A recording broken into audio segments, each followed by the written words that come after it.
What's going on, party animals? It's Kai, and welcome to Spooky Scary Saturday. A motorbike just went past my house. I'm gonna, whatever. Anyway, hi, Spooky Scary Saturday. Yay, it's been a minute, huh? It's been a minute since you've seen my face. Gonna make this intro quick, cause I know y'all don't like that much. Yeah, reacting to This World Wants to Die. Now, this is a Tale Foundry video on Rain World. Now, fun fact, actually, my plan was to play Rain World. However, I could not figure out the puzzles and what I was supposed to do. I know it's an explore type game. I could not tell you where I was supposed to go. I was stuck, bucko. Okay.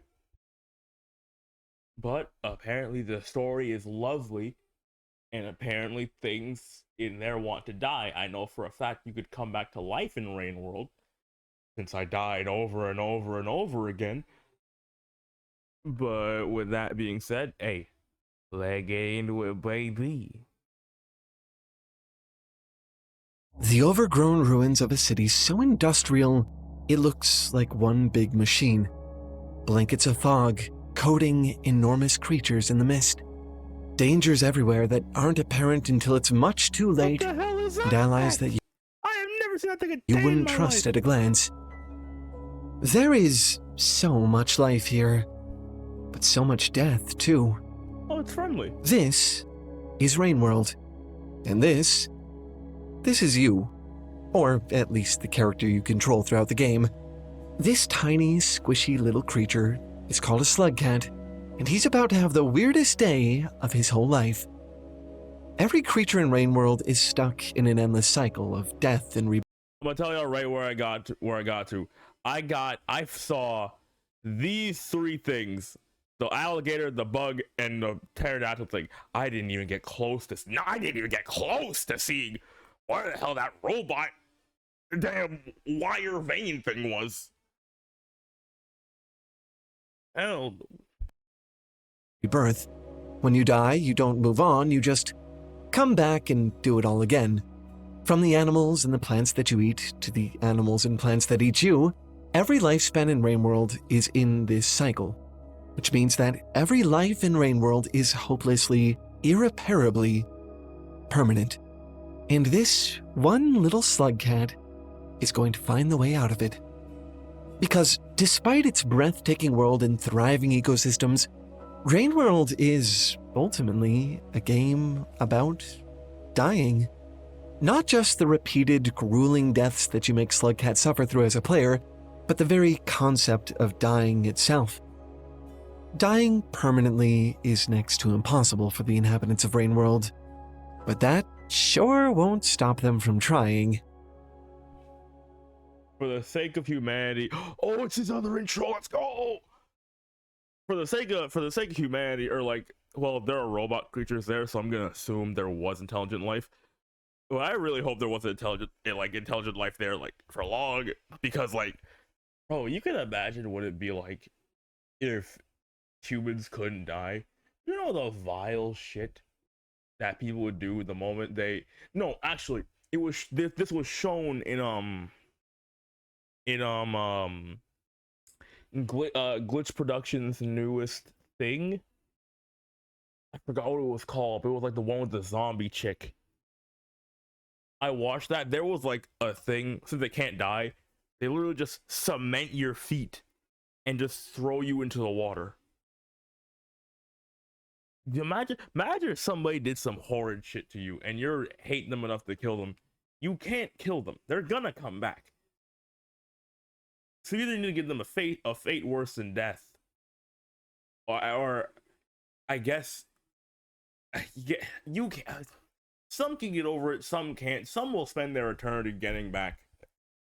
That is, no, you need to be able to get people off the planet.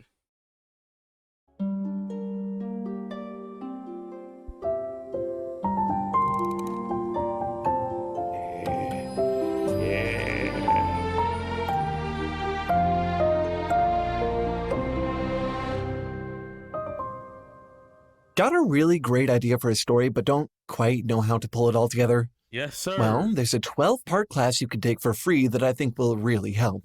It certainly helped me. Creating Unique and Powerful Worlds, taught by many-time author and professor of fiction, Lincoln Michel. Check the description to see how you can get access to it and I might actually high key go to the description to go do that, because I am like trying to write something and it is just I cannot get the middle part working down. finally get your story project going without spending a dime. A big thanks to Skillshare for sponsoring this video and giving us the opportunity to tell you about it. Thank you, Skillshare. Come to us next, please. For a game that seems hell-bent on killing you over and over and over again, it sure is hard to actually die in Rain World. Thanks to those cycles I mentioned earlier, the end of your current life is just the beginning of your next. That isn't an escape. It's barely even a restart. It's more of just a player respawn. The only way to really, truly die and leave your existence behind completely would be to somehow break that cycle. But why would anyone ever want to do that? How is absolute nothingness preferable to an endless reincarnation loop? Isn't that what most living things are trying to avoid? Oblivion? Your life is all you know. You've been doing it this long. Isn't that less scary than having to confront whatever comes after? Though, I suppose if... Yeah, my mic was turning on. I disagree. Granted, do I want to die? Not really. Not really. When I'm 90, sure. When at 90, I'm okay with dying then. But like, you gotta have like an out. I feel like at some point you're just gonna sit there and just be like, all right, I'm done. And you gotta have an out somewhere. Well, you gotta have a way to get people off the planet. Whether it be overpopulation issues, somebody's just a tyrant, and you don't need them here. I don't know. Some people prefer death. Maybe somebody's life is better. It's worse than death. the life you've been living was painful or upsetting or just really, really boring, I can understand how you might not want to be stuck in it forever. Hundreds of years prior to the events of the game, the world was inhabited by a society known simply as the Ancients. They were obsessed with trying to figure out a way to break out of this cycle. They put countless resources into the search for a permanent death. They even started to call this true death Ascension, and developed an entire religion around it. Eventually, they did stumble across a way to achieve it. A sea buried deep in the earth beneath their feet, an expanse of black and gold. It looked like something out of another dimension. Nobody knew exactly what it was. They just knew that anything that entered its strange waters would be so thoroughly broken down that it would essentially vanish from existence, including, of course, people. They called this strange new substance void fluid. It would, they thought, be their salvation. But it turned out Ascension wasn't as simple as throwing yourself into the void fluid. There were some people who weren't actually able to leave reality that way. Instead, they would get stuck in time as something else. A sort of nothing being doomed to float between reality and oblivion, unable to live or die. An echo of their former existence, and nothing more. You get to... Genuinely, does it show where they find this? Because, like, okay, I understand that, like, ooh, I don't know, the amount of waste disintegration that would be used for. Regardless, that and you saw that, and you threw your, actually no, yeah, wait, hold on, you threw your boys into there. You saw them become this monster-like thing, and you didn't think, let's find a different way. You, like, maybe you could, like, grab it, turn it into something else. But you kept throwing your niggas in there. Why? You weren't, these niggas ain't watched no type of movies. To meet a few echoes in the game. For you as a player, it's always this strange, awesome, sad experience, like an encounter with a ghost trapped in its old haunt. For the ancients, the discovery of the echoes was a warning. Their hubris, their plan to ascend, could go much worse for them than they had expected. Of course, as I said at the start, that wouldn't stop them from trying. It's not really clear what happened in the end. Maybe they did ascend. All we know for sure is that, at some point, the ancients vanished altogether, and seemingly all at once. You can see remnants of their civilization, but the ancients themselves are nowhere to be found. Now, the world belongs to the little creatures, left behind to keep living through the cycles the ancients worked so hard to escape. Including this little slug cat, fighting for its life in a world so much bigger and so much stranger than it could ever hope to comprehend. But like high key though, like why? Wait, hold on. If it's if you can come back to life, maybe it's like built. No, it can't be built-in instincts because you instinctually know that you're gonna come back. I guess it's like they're running from like the pain of dying, I guess. I guess. Like they all know they're gonna come back. So it's like, why would you run in that case? But I guess it's I don't know. Because realistically, they should evolve to like not feel pain, no? Like you're not gonna feel pain. You're gonna come back just The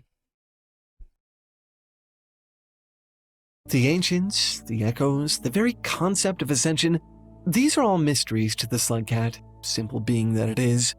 All it knows is that when it dies, it comes back. And that works for you, the player, as well. To you, that's just respawning, something you do in most video games. You and Slugcat barely even notice this cycle. There's really no time and no reason to get existentially frustrated with it the way the ancients did. For the both of you, it's just how things are, and it's just fine.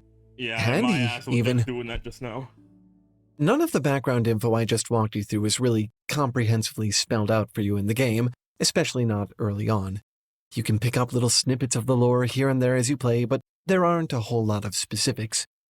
We don't know very much about the lives of the ancients, just that they were apparently so miserable that they had to find some way to free themselves. Though, there is one aspect of ancient life that the game makes pretty clear. Remember that religion I mentioned? That was partially inspired by the echoes.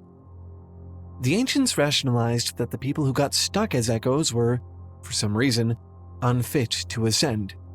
Some of the ancients theorized that these individuals must have been too arrogant or selfish during their lifetimes.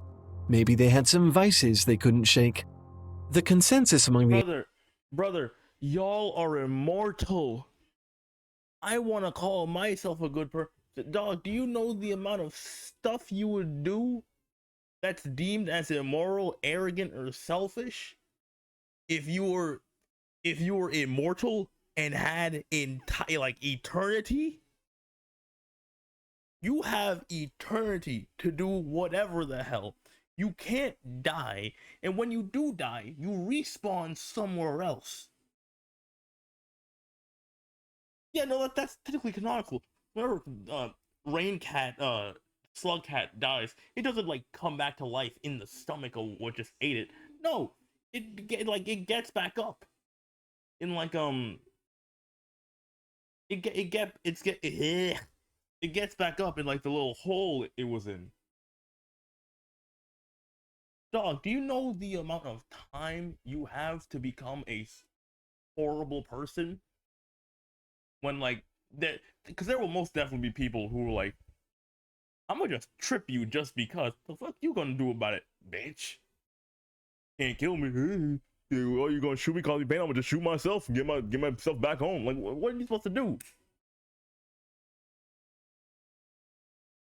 ancients was that the ability to ascend or not was determined by moral purity. So, of course, they codified it, made a list of sins that could anchor a person to the material world that they'd have to eschew if they wanted a chance at ascension. Think of these as their own version of the 7 deadly sins. They included things like violence, lust, gluttony, pretty standard stuff for the most part. But There were a few sins among them that sort of stuck out to me. Things that don't really feel like sins, specifically companionship and self-preservation.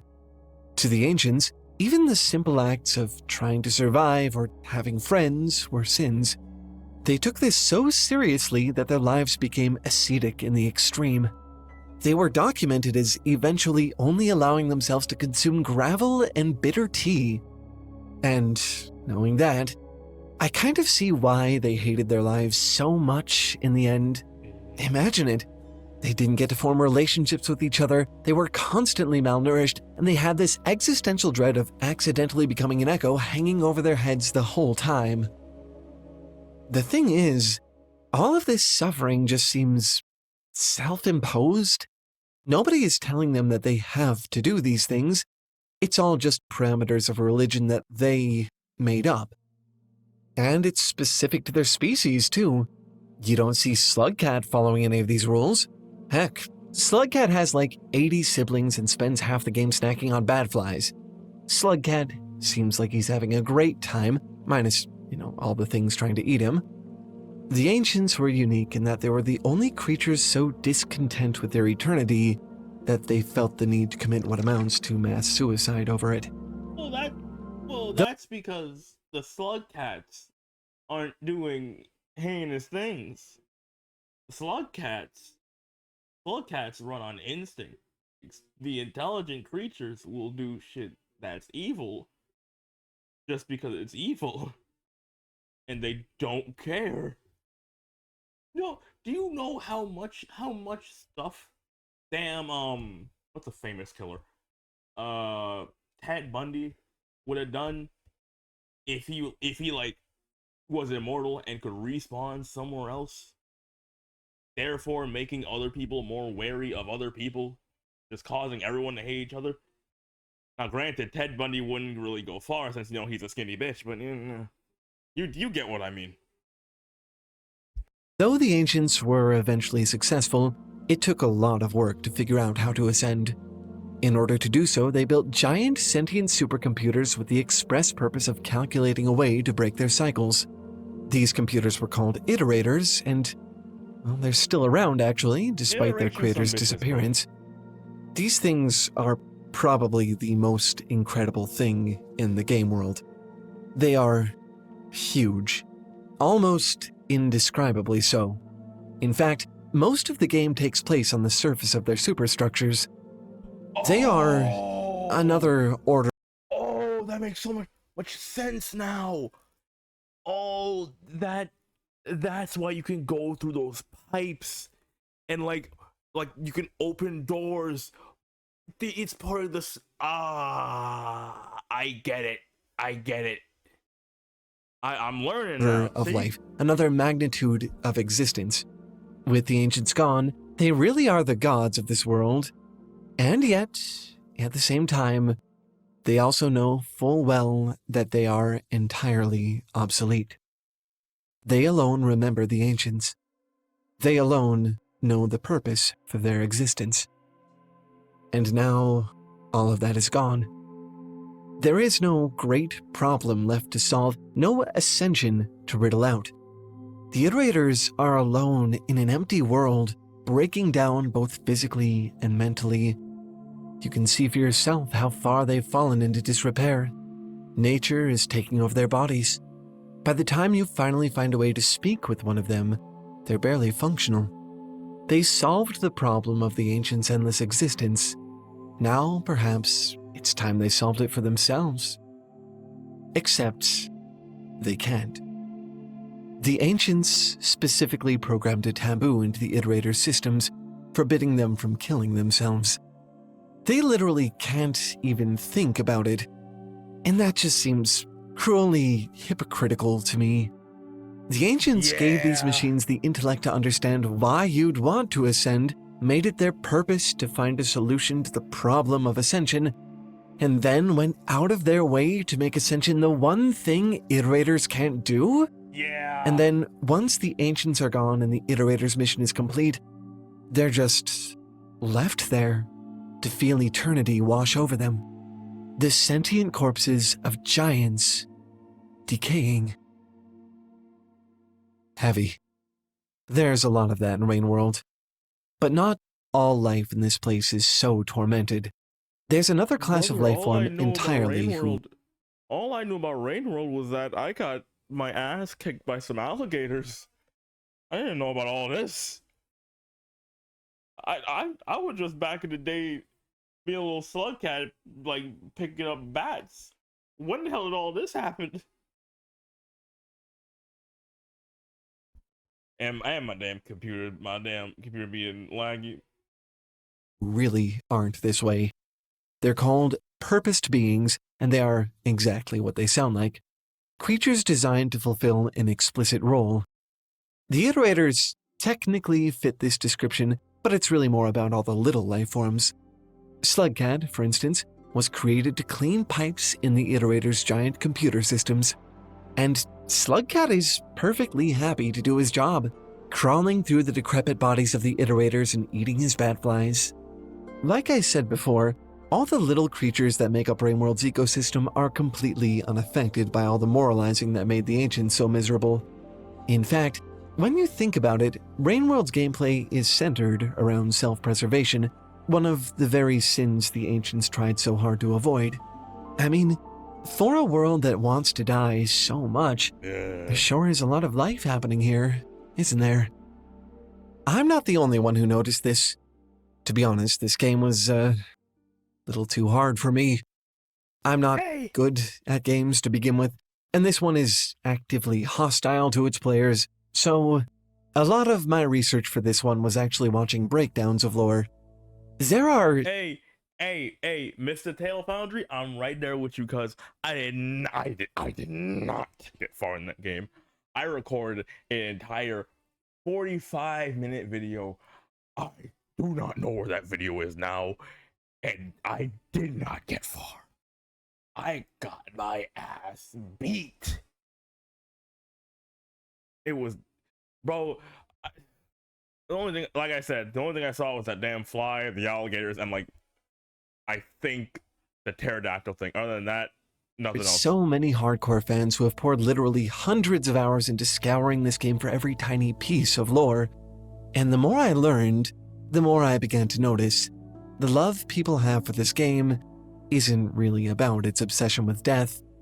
It's all about the life within it. I mean, one of the most popular Rainworld videos out there, Curiosity Archive's The Most Complex Ecosystem in Any Game, is basically just half an hour gushing over the environment and all the creatures that inhabit it. Fans spend less time talking about the purgatorial existence of the iterators than they do making cute memes about their different personalities. And I think that's amazing. As a player, you're right there with Slugcat, happy to hang out and observe the world of this game. Like Slugcat, most players are perfectly content to live within this endless cycle, because each new life is another opportunity to explore the world you found yourself in. You don't have the self-imposed parameters that made the ancients so miserable. You're not an all-knowing brain confined to a rotting body like the iterators are. You're just a simple little slugcat, and you're having a great time. At the end of the game, you do actually manage to ascend. Slugcat plunges into the void fluid. It travels across a bizarre, otherworldly dimension full of enormous alien creatures in an endless sea of black and gold. It's a spectacle, to be sure, but it's also confusing. It's not what Slugcat wanted, and I don't think it's what most players want. At the beginning of the game, you're told that Slugcat is trying to get back to his family. That never happens. Sure, Slugcat gets this crazy, symbolic ascension, but you never get the satisfaction of knowing that he accomplished his goal. In fact, if you're playing this game blind, chances are you don't even know what's happening when you get to this part. It's just a bunch of stuff. A little animal caught in something far beyond its understanding. Incredible, sublime, reality-shattering, but ultimately, for a creature with no frame of reference, meaningless. We only know so much as a slugcat. Yeah, because, like, Slugcat's entire goal was to get back to its family. It didn't care about none of the wildlife cares about coming back, like dying, because they all know they're gonna come back. They're simple creatures. The only thing they care about is dying, and now that they actually know, like, oh, I'm gonna come back. I'm gonna come back to life. Why would they choose to die? Slugcat never got what it wanted.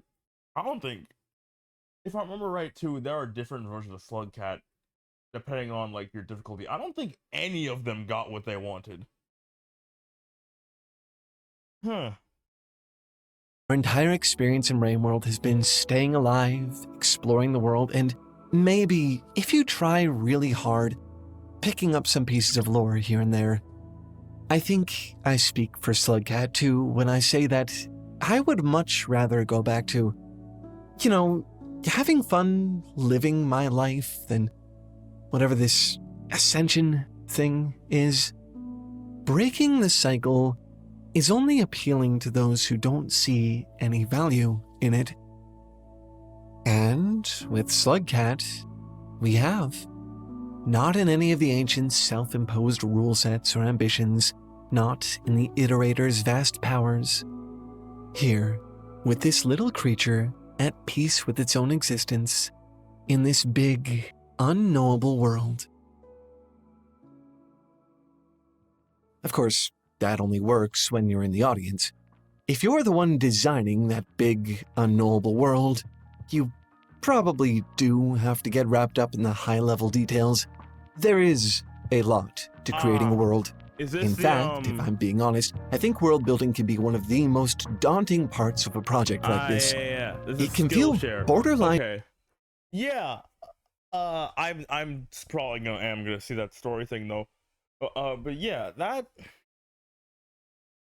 Yeah, like I said, I did like try to record Rain World at some point. I actually tried to play it on my own. I couldn't, bro. When I tell you my sense of game direction is so ass. My sense of game direction is horrible. My sense of in real life direction is fine. I can find my way back home. I can recognize things to get back home fairly quickly. Well, yeah, getting back home and going somewhere is two different things. But yeah, no, if I'm not given a directive on where to go, I will not find where I have to go. But the lore in this game is lovely. I feel bad for that Slugcat though. He did not. I don't know. It feels like someone's using him to figure to finish their story. That's what it feels like. Homeboy is being used as a vessel to like finish off what somebody else wanted to do, and that's not right. It's just a baby. He just wanted to go find his family. I think it is a baby actually, considering that when the game started, there were two bigger Slugcats with it. No, we're putting a baby slug baby through this. That ain't fair. Also, but if there's maybe plushies of said Slugcat, let me know, because I would hikey get one and just have it in my home. Cool. All right, thank you. But anyway, that was Spooky Scary Saturday. I'm trying to change it up. I'm trying to change it up. This wasn't really a spooky video, but it definitely was something. I'm gonna have some coalitions, I think, ready by tomorrow. It's good to be back. Y'all missed my face, huh? Yeah, without further ado, I'ma catch y'all later. Bye-bye.